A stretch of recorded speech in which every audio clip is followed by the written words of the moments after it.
This is the Christmas Movie Screenwriter Podcast, episode number 19.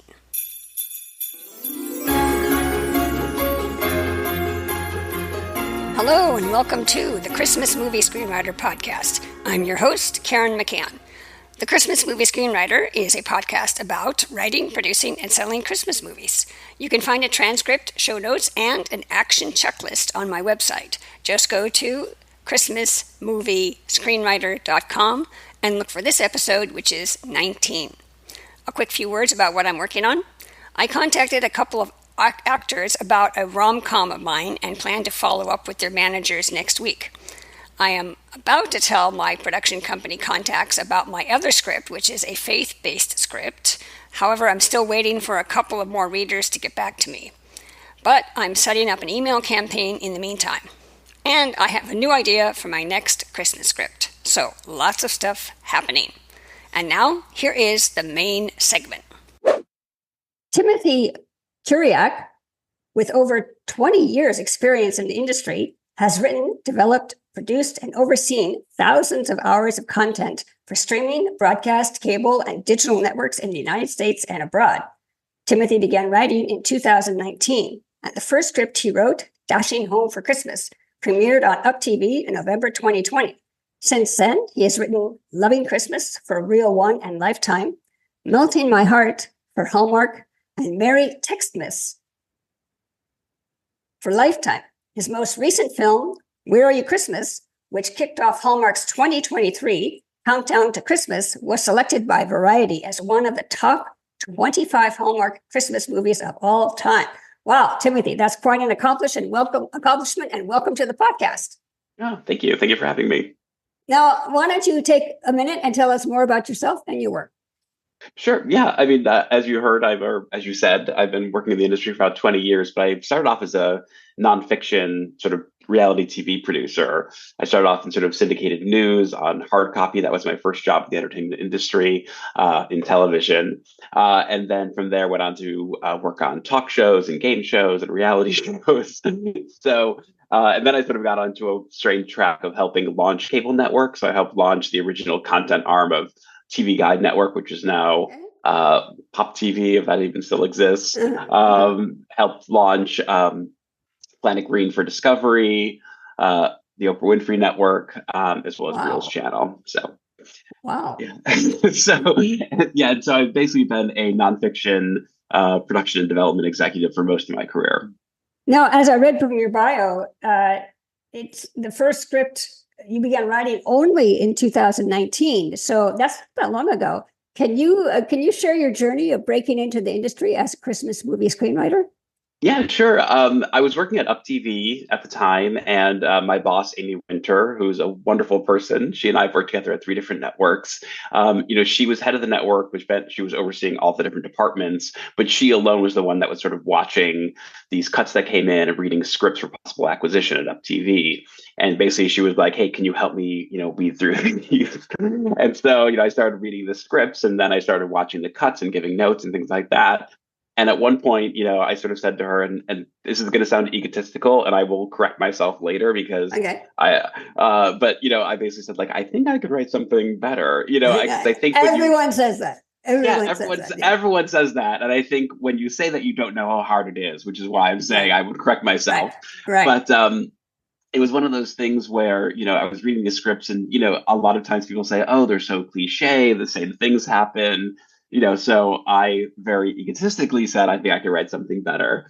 And she's like, well, hey, if you want to try, feel free. She goes, I'm not going to pay you. I'm not going to, buy whatever you write. But if you write something I like, I'll see what I can do. And so I pitched her a couple ideas. She liked one of them. I went and developed it.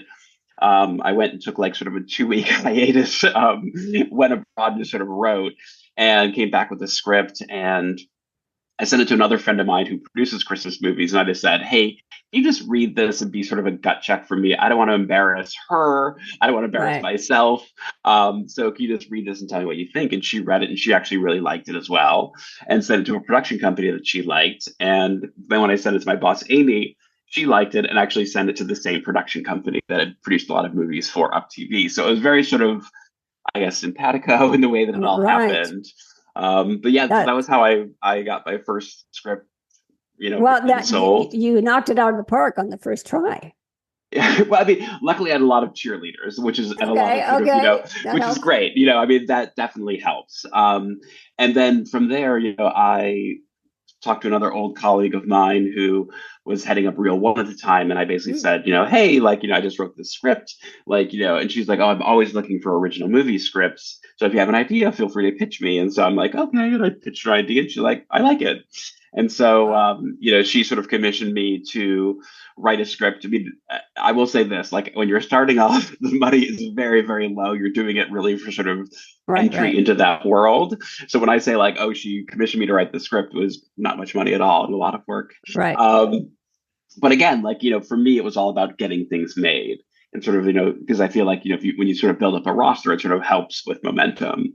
And then just from, getting that movie made, then another friend of mine said, hey, I'm looking for movie ideas. And I pitched him one. And then that got bought by Lifetime. Wow. So it's sort of just one of those things Snowball, where, snowball. yeah, exactly. Sort of one begets another. Yeah. Well, you had those connections. That's what really pushed you to the top level. It sounds like, Yeah, I mean, and the talent. Obviously, the talent to write it. well, That's important. yeah, I mean, the thing of the connections is, yeah, it was like one of those things where oddly most of my connections were in the nonfiction world with just sort of Right, tangential connections in the scripted world. But right, I think right. having worked in the industry for all those years definitely was instrumental and very beneficial. Okay. Well, on the subject of Christmas movies, how do you balance meeting audience expectations while trying to stay fresh and not predictable or cliche? It's hard. And like as I was saying earlier, everyone says like, oh, I think I could write something better. And then you try, and it's really difficult to balance those things. And especially now, I mean, I'm actually glad. I think that like the genre has gotten sort of a bad rap for many years. And I think, especially this last year on Hallmark, they did a lot of experimental movies that sort of challenged traditional genre. And so for me, it's really just sort of figuring out, okay, what hasn't been seen, what hasn't been done. And a lot of times you think something hasn't been done and it has. Right, But, right. a lot of times it's, these days I feel like it's sort of looking at, okay, what's a different way of telling a similar kind of story? And, with the last movie I did with Hallmark, Where Are You Christmas? It was one of those things where, the original genesis of the idea was, well, what would happen if Christmas didn't exist? Right, And so from there came up with this concept of, a movie about an executive who hates Christmas because she right, works right. with it all the time and just wishes one year without Christmas. And then I was speaking with a friend and we were sort of batting around ideas. And he's actually co-wrote that movie with me. It was sort of like, okay, well, what happens if, the world changes? Like it's not just Christmas doesn't exist, but it goes to black and white. And we were I both was going to say that was in the script, right? Yeah, exactly. And so we were Okay. both fans of Pleasantville, and so that was kind of Right, like right. our Okay. inspiration. Okay. And then with Hallmark, it was one of those things where the traditional storyline is very traditional Hallmark, right? It's sort of a woman goes home to a small town, Right. you know, and but at the same time, the black and white element was something that was very different.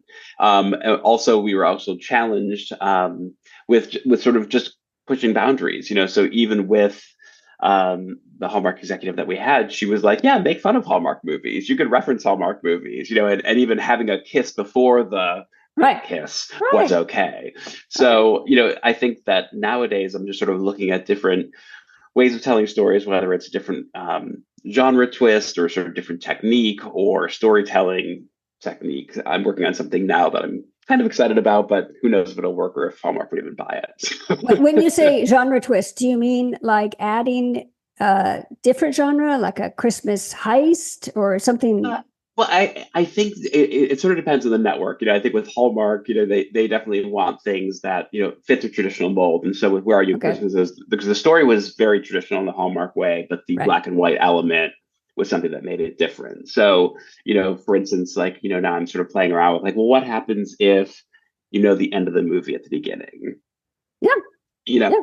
so just something like that. It could be something very Okay. small Okay. like that, I like that. I like that because there are certain production companies that just want a pure Christmas movie, Yes. Hmm. not a mixed genre. And then there are others who do. So, You Right. just And that's the thing. It's like, I also think it depends on the outlet. So for instance, I'm writing a movie right now for a production company, and their model is they self-finance the movie. So they don't have a buyer in mind, but therefore okay, the script has to be kind of like as sort of as broad, open as broad. Yeah, exactly. It has to appeal to as many possible right, customers as for them, because basically they're like, we don't know who's going to buy this. We have to make sure that we have a sort of wide range of potential buyers. So therefore, right, it can't be too out there. It has to be probably a little more conservative, a little bit more traditional, because that's what people are looking right. for. Now, on that note, let's go back a step. After Sure. you finish the script and it's ready to go out, what's the next step? How do you move it towards getting into production? Well, I've been very fortunate in the sense that most of my movies have been kind of commissioned. Like I've pitched an idea to a production company or producer, they like it, and then they sort of commission me to write the script. It generally goes through a sort of a step deal process, which I'm sure you've heard or talked about. Where essentially, you're writing, maybe like a 3-page outline, then you're writing like a 12-page treatment, then you're writing a scene by scene outline, so that you can sort of pay it each step along the way, but at the same time, the production company can also pull out at any time if they don't like it. Right, right. So, how would you suggest screenwriters expand their network of producers? And do you like networking film markets? If film markets, which ones? Competitions or utilizing online platforms? Yeah. Again, I think I've been very fortunate in the sense that because of having worked in the industry for so long, I have sort of outside contacts. So I haven't done the traditional film festivals. I haven't done screenwriting competitions. What I have done is just tried to expand my network within the scripted world. So, again, most of my contacts are non-scripted world. So it's either like leveraging them or saying like, hey, do you know someone who Oh, right, works for the right. scripted world? Or do you have an agent that you like that could potentially, recommend me to a scripted production company? So for me, it's been expanding my network in that regard of just trying to reach out to new people. So for instance, I saw that my Lifetime movie, Married Xmas, got picked up for distribution by a company in Canada. So I basically Okay, wrote to the company in Canada and said, good. hey, we don't know each other, Right. but I saw that you picked up my movie for distribution. Are you looking for other movies?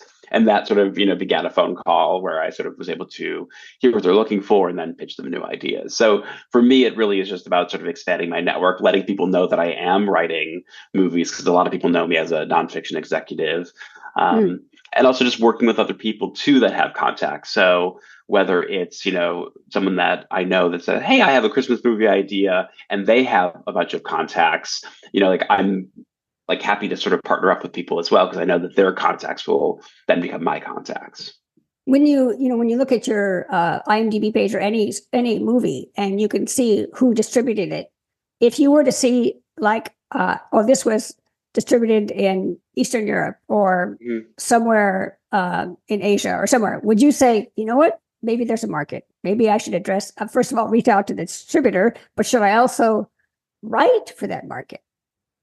Um, I don't know about that. Most of the distributors I feel like are either based here in the US or in Canada. So, that would be my first point of contact, is contacting them. In regard to the international market, I mean, I think there is a growing appetite for sort of more localized Christmas movies. A friend of mine who has a production company in France, he and I have sort of talked about, potentially coming up with some ideas that, again, could be done in France, but at the same time have to sell to America. Because Right. the problem with Christmas movies is that there's not a huge aftermarket for them. So Yeah, yeah. so a lot of times it is sort of co-productions and finding, creative ways of financing them so that they're, economical and somewhat profitable. Okay. Now you sort of already answered this next question. You said you use your network to find these jobs. Do you don't attend film markets, or do you have a rep, or a combination of both? I haven't. No, I haven't attended any festivals. I mean, luckily, I have attended festivals as a nonfiction executive, so I've gone to BAMF and things like that, and so I've met other companies that do script stuff at those conferences. But again, it's mostly me as a non-scripted executive. Okay. Yeah. What was, and the other second part of the Is question that and a was, rep? Do you use a rep? oh, no, I mean, I wish I did. I wish I had a rep, because I hate I'm not very good at sort of selling myself or cold calling or things like that. Obviously not. Obviously not. Your work speaks for itself. Well, no, I mean, no, but again, it's mostly through personal connections or people that I know that have sort of connected me. So I'm not really great at sort of, just pitching cold to a network or executive that I don't really know. So that could be your next script is, set it in the nonfiction, a reality TV show. Yeah. Yeah. But the other funny thing is that, even with my success, like it is funny because I've tried to get an agent or a manager, again, just so that I'm not the one that always has to sort of follow up or set up calls or even hear about assignments. I mean, that's on some level, like as a writer, the one thing you really want is to be on assignment where someone basically says, hey, I have an idea. Can you write this for me? I don't get those calls because I don't really have an agent or manager. But I've also I've tried to get an agent and I've tried to get a manager, and you sort of think like, hey, I've sold 5 movies. That should mean something. Yeah, but exactly. I think there's still a little bit of a stigma in the agent manager world about Christmas movie writers or even sort of rom-com writers. Oh, okay, interesting. But when you talk to these networks or platforms, production companies, and they say, "Oh, that's a good idea," are you at the point where they just said, "Just give us a 2-page synopsis, and if we like it, we'll give you an assignment," or do they say, "Sounds good, write the entire script on spec"? No, luckily, luckily for me, it's mostly sort of step deals where it's sort of, I have an idea, they like it. Yeah, they like it. It's like, okay, like we like this idea. Let's put together a contract for eventual script. But again, it's a step deal where, first you're doing an outline, then you're doing a treatment outline, then full script. Right. But it's a lot shorter than doing the whole spec. Yes, exactly. Yeah. But the funny thing is, sort of ironic thing is that even trying to get an agent or manager, a lot of times they want spec scripts. Right. So yeah, that's true. And so far I've been like, oh, I've actually only sold everything that I've written. So I actually don't have sort of a library of spec scripts to send. So I actually have to work on that, which is just sort of getting more scripts for myself. Yeah. In your spare time, maybe like between 3 a.m. and 5 a.m. Yeah, exactly. Now, getting a movie made can be stressful. How do you maintain a work-life balance? Do you have any hobbies? I have a couple different hobbies. I have a dog, so I like to spend time with him. And I also live in Los Angeles, so I'm right near the mountains. So we go for lots of hikes and lots of walks. Nice. I'm a big traveler, so I love to travel and go as far away as possible, as often as possible. Yeah. Yeah. And then I also start off in theater, so I still love going to live theater. Oh, that's wonderful. That's wonderful. Oh, and there's another script idea, a Christmas play, although that you'd have to have a fresh take on that. I think I do. I'm working on something. I'm working on something now that has elements of the theatrical world without being totally theatrical. Okay, good. Now, what advice would you give to your younger self? I think to my younger self, I would say to have started this a little bit earlier. I think with writing, it's, as an executive, I always thought I was good at helping guide other people, and even as a network executive that had, a staff of 9, like I always said that our job was to inspire people. A lot of times I think network executives and writers or producers have sort of this antagonistic relationship as if like they're sort of battling each other. But to me, it's sort of like, no, our job is to inspire. We all have the same goal, which is to sort of create something successful that people want to watch. Right. And so as an executive, when you're giving notes, it's like, you want to make sure that you're sort of inspiring people and giving them ideas, and not every idea is going to be good, but you want to basically inspire people. So for me, I always thought that I was better at sort of giving notes and giving direction, and hadn't really tried to write a script. So, it's one of those things of like, you're never going to know unless you try it. So, right. That's the thing I say. It's like, to people that are like, oh, how can I get started? It's like, just start writing, and I know that sounds very daunting, and it can be, but it's like, to me, it's like, start with a log line. Mm-hmm. That's as something as simple as that. Like, okay, what's your basic idea for a movie? Write the log line. And then from there, okay, write 2 paragraphs about it, and then from there, write 3 pages, so Right, if you right, sort of start it off in little digestible chunks, it doesn't seem as overwhelming as like, oh my God, I have to write a whole script. right. So, But also, your background of reading these scripts and giving notes, that really helped develop your voice or developed your understanding of what a good script should look like. yes, but I also think it's funny, like to me, when I first started this, when I did a lot of research too, it's like you watch a lot of movies, you read a lot of scripts, but also I would watch movies and break them down, literally to the Right, point of like, how many scenes are in an act, how many right, how many minutes are in each scene, and so when you begin to break the movie down that way, again, it sounds very formulaic, but you begin to see how these things are structured and how they're built. And right. so, it's almost like taking something apart to sort of put it back together again. So once you Exactly. sort of realize what's entailed, it's a lot easier to sort of, do that. And so like I'm trying to do that now, like with a potential horror script. It's like I've never Okay, written a horror movie, okay. but I think I have a good idea for one. So I'm watching a lot of movies, I'm reading a lot of scripts, and I'm sort of seeing, okay, how do you break this down? So that when I try to write my own movie, I'm sort of following the established pattern. Right. And you really, it's a good tip to reverse engineer a script, because when you watch a movie, it is not the same as reading the script. A lot of people will say, oh, I've seen 100 Christmas movies, I know how to do this. It's not the same. You get so much more out of it when when you get a hold of the movie and you every minute you pause it. And you're like, okay, this is what happened. Just like you said, you break it down, and then it really shows you. This is how many scenes were in Act 1, Act 2, whatever. This is where the midpoint was, or yeah, exactly. Now, to wrap up, would you like to share any social media details or website links so our audience can keep track of your work? Sure. I mean, I have a website at tkcreativemedia.com that you can go and sort of see what I'm working on, what I've done. You can also reach out to me if you have any questions or inquiries. Yay. And all my other social media is more just sort of my personal stuff with pictures of my dog and travel. Okay, there should be a script in there about the dog.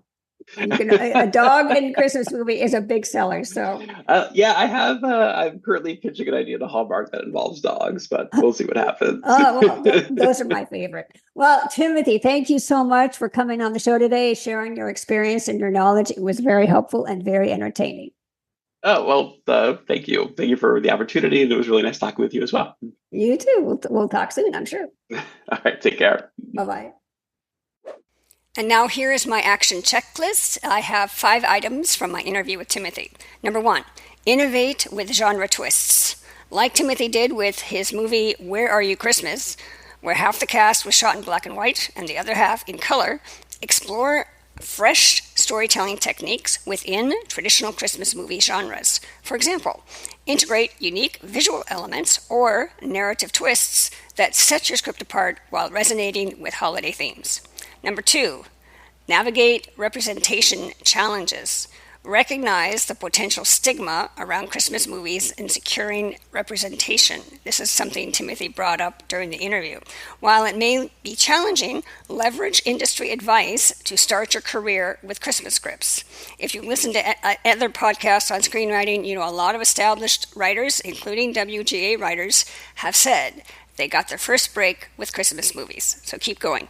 Focus on refining your scripts and building a compelling portfolio to attract agents and managers. Number 3, build a spec script portfolio. Now, Timothy had a kind of a funny story. He doesn't have a manager or a talent agent rep. Even though he sold 5 projects, when they asked him for a spec script, his reply, which is a little bit funny, is, well, I've sold them all. So develop a portfolio of spec scripts alongside your produced work. Agents and managers often seek diverse samples to gauge your writing versatility and style. Consider starting with Christmas scripts, as they can serve as effective launching pads for your career. Number 4, deconstruct successful films. Now, Timothy has done this, and he's had great success. Analyze and deconstruct Christmas movies critically. Break down their structure, scene lengths, and storytelling techniques. Reverse engineer successful formulas to strengthen your script writing process and align with industry standards. Watching a movie isn't enough. You should break it down, watch it minute by minute, stop every minute. How long does this scene take? How many scenes are there? Also, if you can, maybe not a Christmas script, but at least read scripts. There's a lot of PDFs that you can get online. Number 5, explore international markets. Research and expand your market by exploring opportunities for localized Christmas stories in international markets. Timothy mentioned that he is trying to set up a local Christmas story to be shot in France. So utilize tools like IMDb Pro to identify potential buyers and production companies abroad. Create targeted lists and track industry trends to tailor your scripts for global audiences.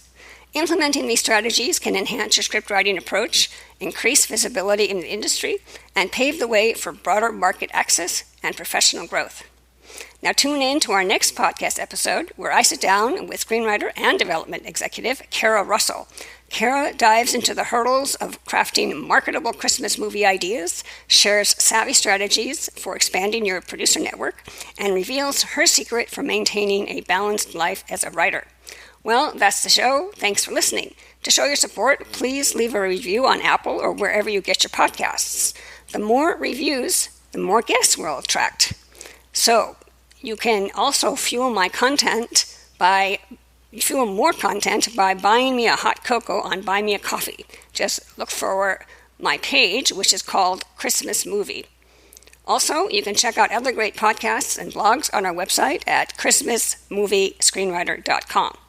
I'm your host, Karen McCann. Thanks for listening, and I'll see you on the next Christmas Movie Screenwriter podcast. Bye.